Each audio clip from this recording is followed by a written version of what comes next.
Meus irmãos, vamos abrir nossas Bíblias nesta noite. Convido você a abrir a sua Bíblia no livro de Isaías, capítulo 26, versículo 12.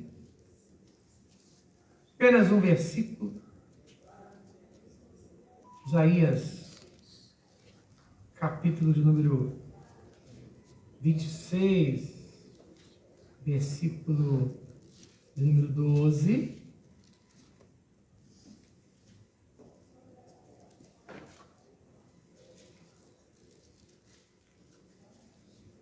Ele nos diz assim: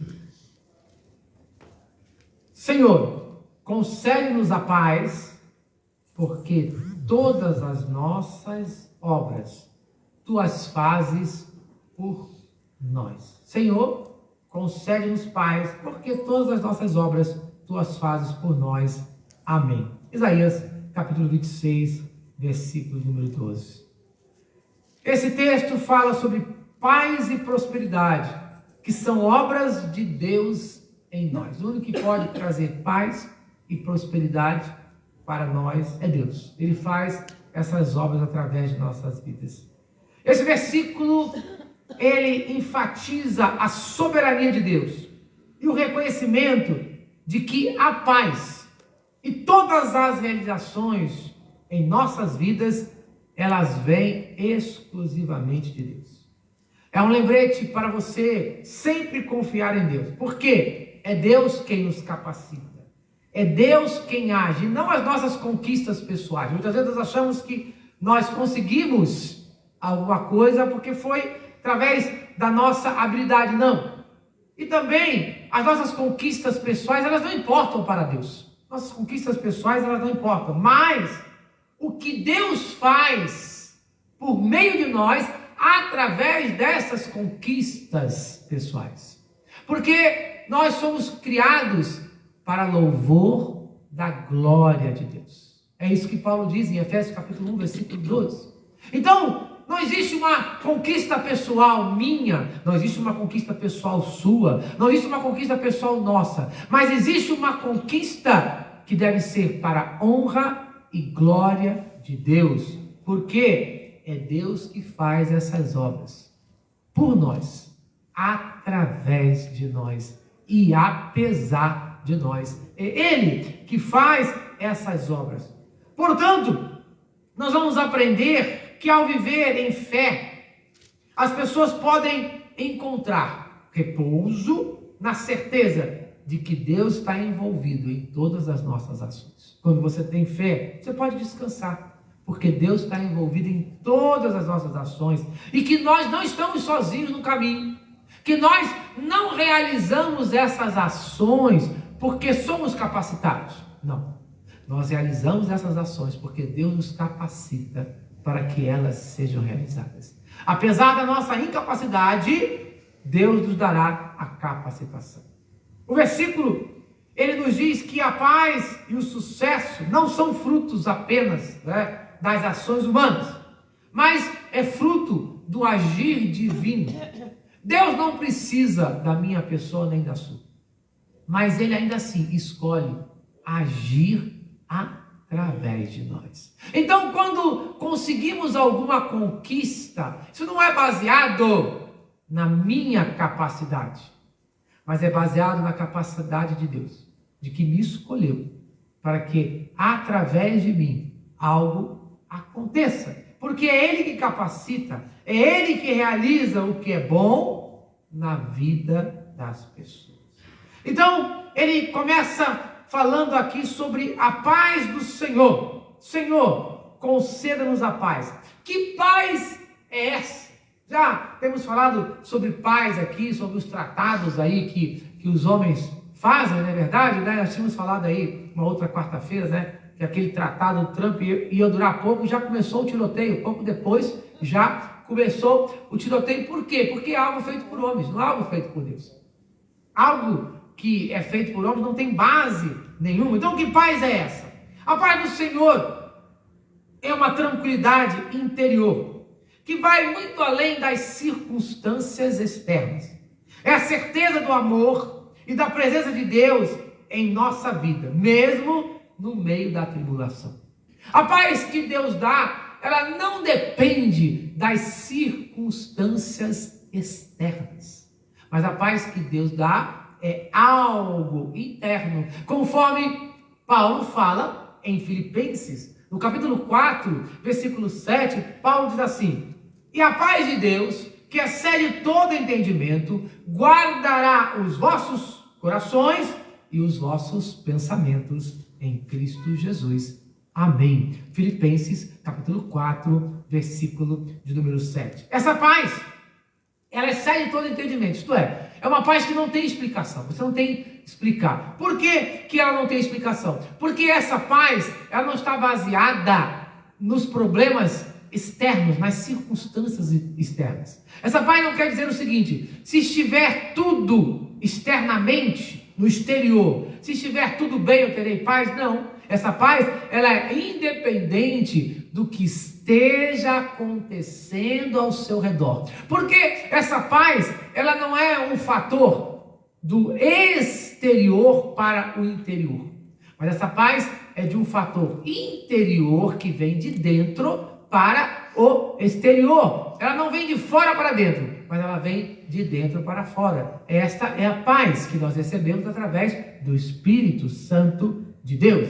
E essa paz, ela trabalha em nós, segundo Paulo, aqui em Filipenses, no capítulo 4, versículo 7, ela guarda os corações e os pensamentos. Isto é, essa paz, ela guarda a sua emoção, coração aqui representa emoção, e os pensamentos, a sua razão. É uma paz que vai equilibrar emoção e razão. Talvez seja o mais difícil do ser humano, é esse equilíbrio entre razão e emoção. Ter a paz entre a razão e a emoção. Essa paz, ela é dita pelo Senhor Jesus Cristo, lá em João, capítulo 14, versículo 27. Jesus diz assim: deixo-vos a paz, a minha paz vos dou, não como o mundo a dá. Não se turbe o vosso coração, nem se atemorize. Amém. João, capítulo 14, versículo 27. Veja, essa paz, quem deixa é o próprio Deus. Essa paz, quem deixa é o próprio Deus. Mas ele diz, olha, essa minha paz que ele nos dá, não é essa paz humana que é feita, ou pelo menos existe uma tentativa de fazer através de tratados humanos. Mas essa paz que ele deixa é uma paz diferente.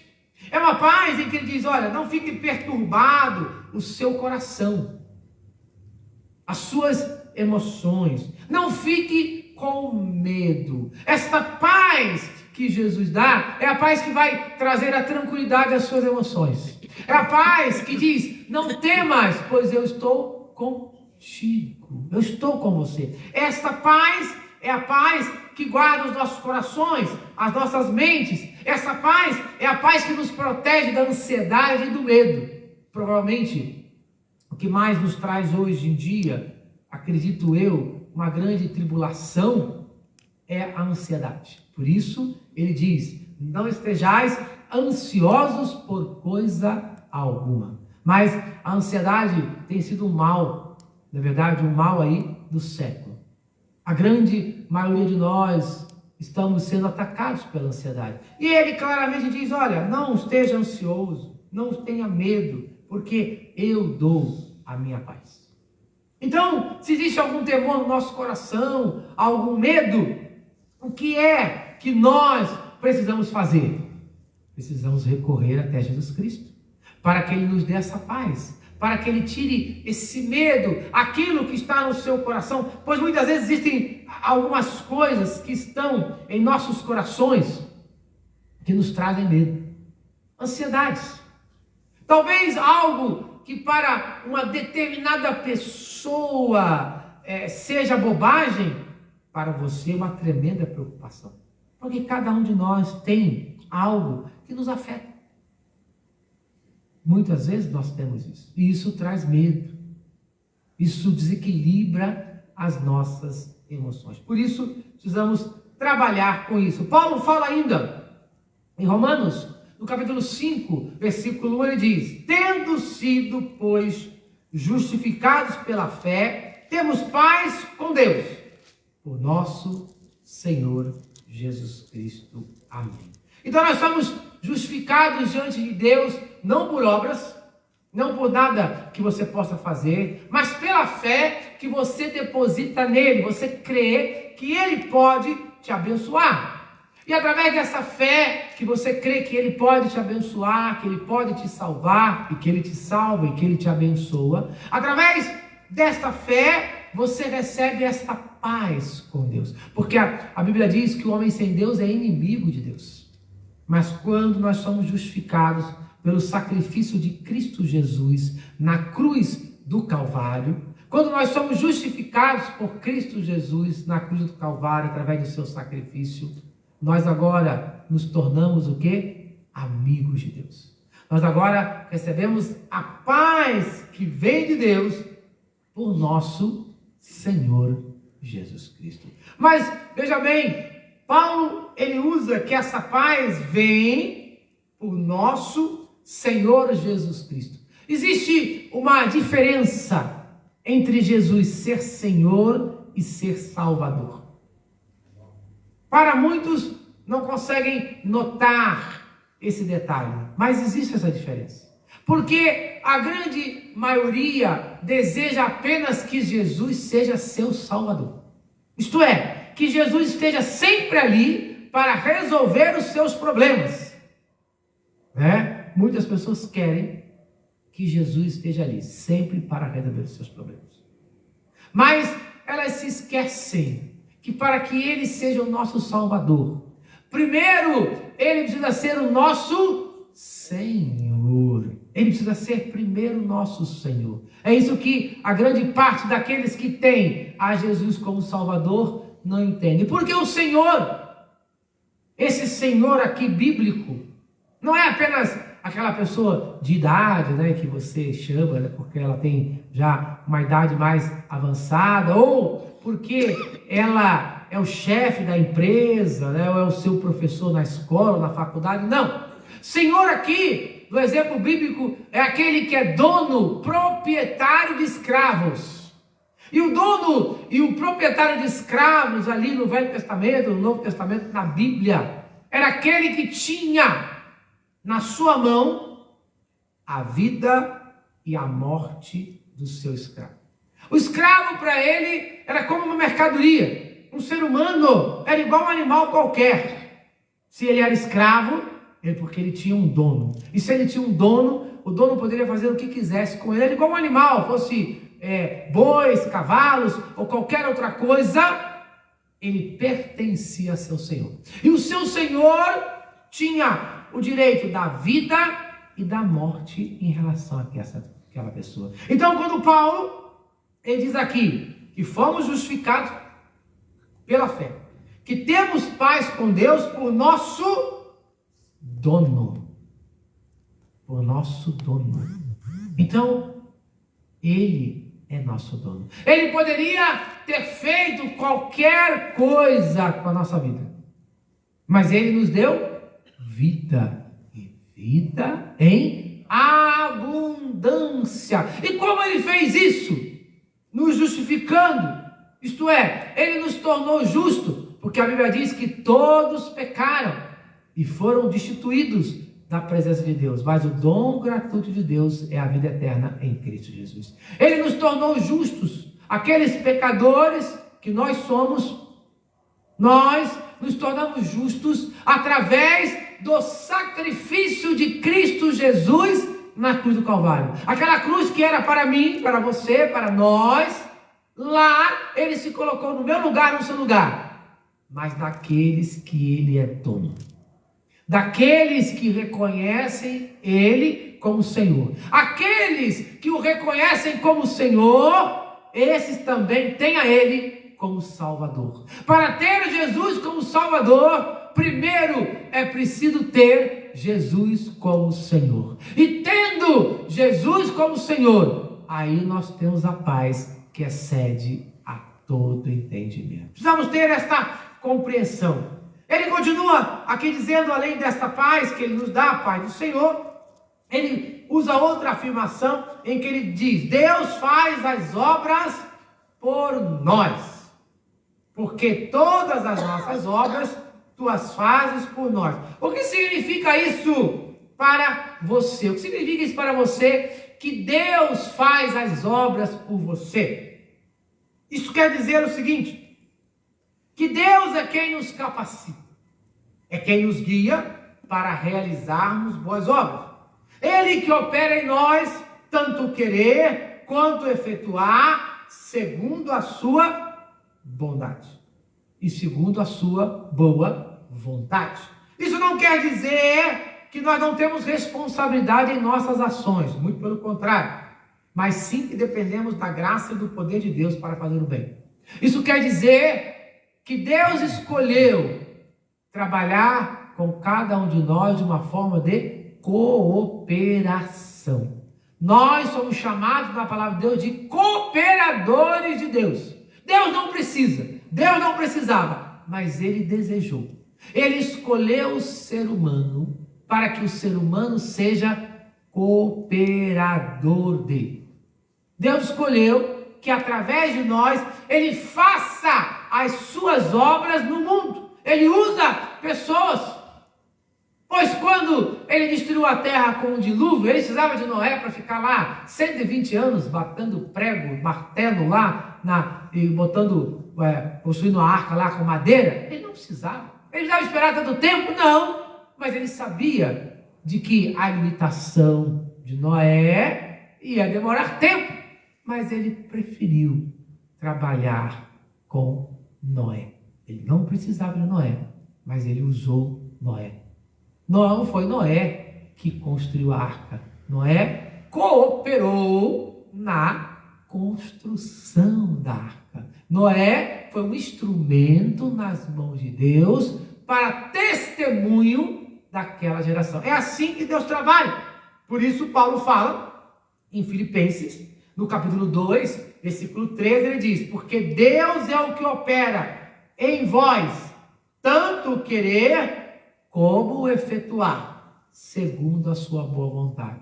Isso quer dizer o seguinte, que se Deus não operasse em nós, nós não faríamos nada, ou pelo menos nada de bom, verdade? Porque de ruim não precisa de ajuda nenhuma, porque a gente já faz, né? A gente tem muita mania, às vezes, de colocar a culpa no diabo, mas geralmente o diabo não tem culpa não, você mesmo faz sozinho, eu mesmo faço sozinho. Não preciso da ajuda do diabo para nada, mas para fazer o bem, eu preciso da ajuda de Deus. Eu não consigo fazer se não for por Deus. Para fazer o mal, eu não preciso da ajuda de ninguém. Mas para fazer o bem, eu preciso. Por quê? Porque Paulo ainda fala em Efésios capítulo 2, versículo 10, ele diz assim: porque somos criação sua, ou feitura sua, criados em Cristo Jesus para as boas obras, as quais Deus preparou para que andássemos nelas. Amém. Já bem, Deus nos criou com um propósito. Qual o propósito? De fazer boas obras. Deus nos criou com um propósito para que nós andássemos nas boas obras. Isso não quer dizer que as boas obras salvam. Não. O crente em Jesus Cristo, ele não faz boas obras para ser salvo, como algumas doutrinas pregam. Mas o crente em Jesus Cristo, ele faz boas obras porque ele já é salvo, é o contrário.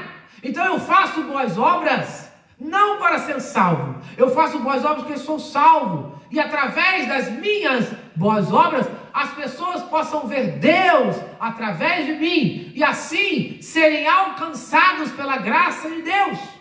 É por isso que ele usa o ser humano.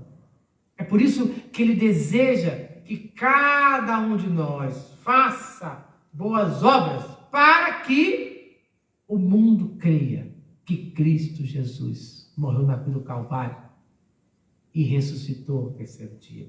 Paulo ainda fala em 1 Coríntios, no capítulo 12, versículo 6, ele diz assim: e há diversidades de operações, mas é o mesmo Deus que opera tudo em todos. Amém. 1 Coríntios, capítulo 12, versículo 6. Isto é, existem várias coisas que você pode fazer. Não existe algo que é maior ou do que é menor. Não, Deus pode usar você para fazer várias coisas na casa de Deus. Existem vários dons que podem abençoar vidas. Mas é o mesmo Deus que opera em todos. Então, se Deus opera em todos é o mesmo, então não existe algo que eu faça que seja maior ou menor do que outra pessoa. Tudo é igual. O que Deus vai trabalhar é na característica individual de cada um. Ele vai pegar aquele seu dom, né, aquele seu talento, né, que você tem, aquilo que você sabe fazer bem, e ele vai usar isso como uma boa obra para abençoar vidas. Ele vai operar. Ele é que faz as obras por nós, através de nós. Não importa o que você faça. Ele vai usar você para abençoar vidas. Esse é o desejo de Deus, usar você.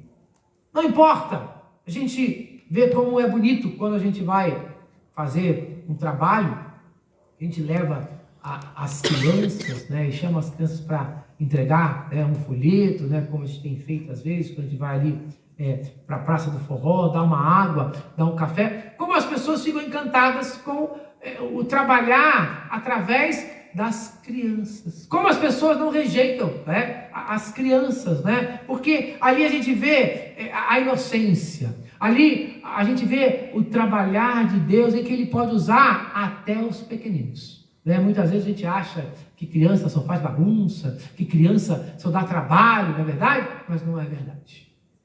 Isso não é a realidade. Quando a gente vê as crianças ali, como a gente fica feliz.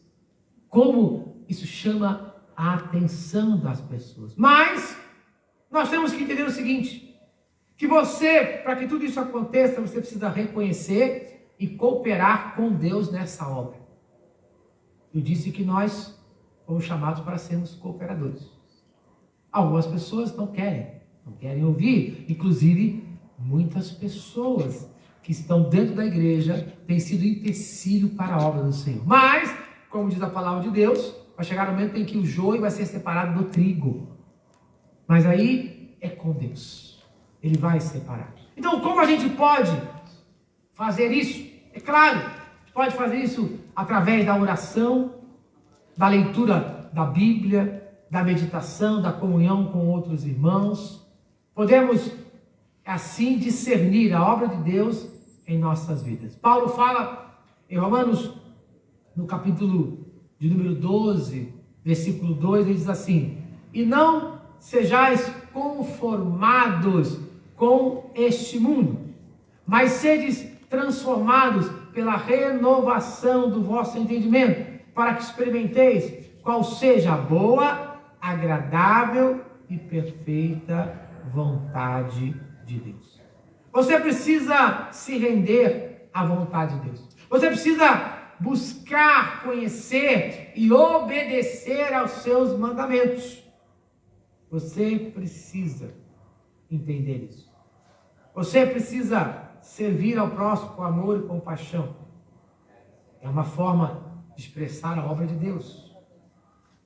Cumprindo o quê? O seu propósito no mundo. Deus chamou a sua igreja, Deus chamou a cada um de nós para cumprir o seu propósito nesse mundo. E o seu propósito nesse mundo é cumprido através das obras que Deus quer realizar em nossas vidas. Cada um, Deus vai realizar uma obra individual. Não queira ser aquilo que Deus não chamou você para ser. O grande problema é que muita gente quer ser aquilo que Deus não nos chamou para ser. Então, você descobrir o que é, para que Deus me chamou. Eu preciso descobrir isso. Eu preciso entender isso. Mas para isso, conforme fala lá em Lucas capítulo 9, versículo 26, e dizia Jesus a todos: se alguém quer vir após mim, negue-se a si mesmo, tome cada dia a sua cruz e siga-me. Para seguir a Jesus, eu preciso negar a mim. Isto é, eu preciso negar os meus desejos, porque tem coisas que eu desejo fazer que não são do agrado de Deus. Porque eu tenho a minha escolha de fazer. Eu tenho a minha escolha de ler a Bíblia ou não ler a Bíblia. Eu tenho a minha escolha de orar ou não de orar. Eu tenho a minha escolha de ir na igreja ou não na igreja. A escolha é minha. E muitos cristãos escolhem não orar, não ler a Bíblia, não ir à igreja. Poderiam ser coisas simples que não vão, vamos dizer assim, necessariamente sujar o caráter dessa pessoa, a imagem dessa pessoa. Mas a vontade de Deus é que eu me aproxime dele, lendo mais a Bíblia, orando mais, cultuando mais com os irmãos. E é claro, existem outras coisas maiores ainda. Ele deseja que eu seja um bom pai, um bom marido, um bom funcionário na minha empresa, um bom patrão, mas para isso muitas vezes eu preciso negar aos meus desejos aquilo que eu quero fazer. E o próprio apóstolo Paulo fala que isso não é fácil. Ele diz, olha, aquilo que eu desejo fazer, eu não consigo fazer. Muitas vezes eu quero fazer o bem, mas não consigo fazer. E aquilo que eu não quero, né, aquilo que eu quero, não consigo fazer. Aquilo que eu não quero, eu faço muitas vezes. Mas por quê? Porque falta essa questão de negar aos meus desejos.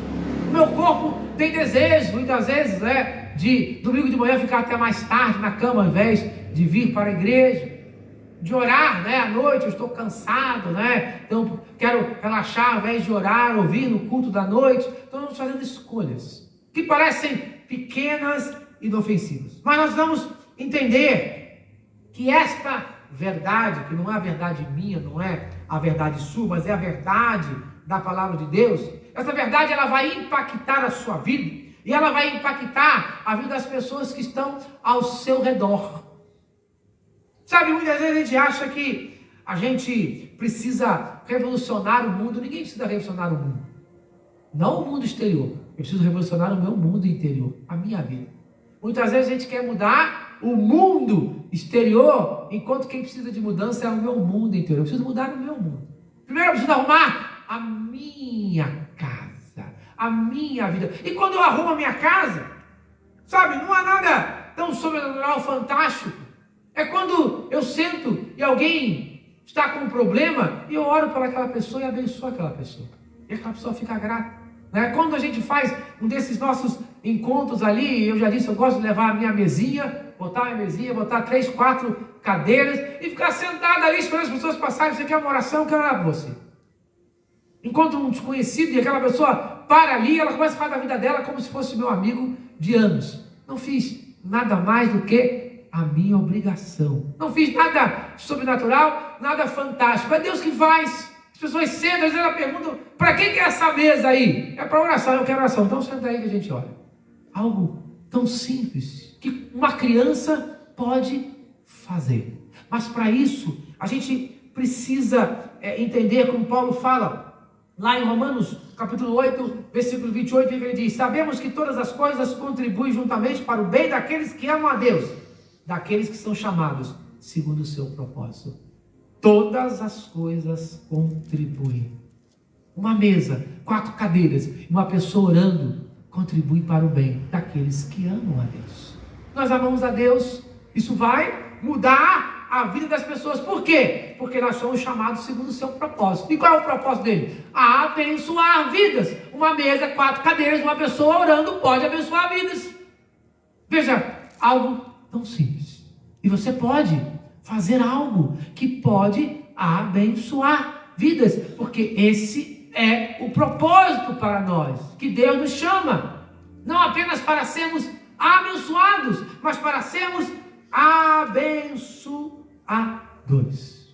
E aí Jesus diz, em Mateus capítulo 5, versículo 16, ele diz, assim resplandeça a vossa luz diante dos homens, para que vejam as vossas boas obras e glorifiquem a vosso Pai que está nos céus. Deus vai ser glorificado através de você quando a luz dele refletir na sua vida, resplandecer. Quando você fizer algo tão simples, as pessoas vão olhar que você está fazendo isso, porque o que você ganha? Colocando uma mesa, 4 cadeiras e orando pelas pessoas.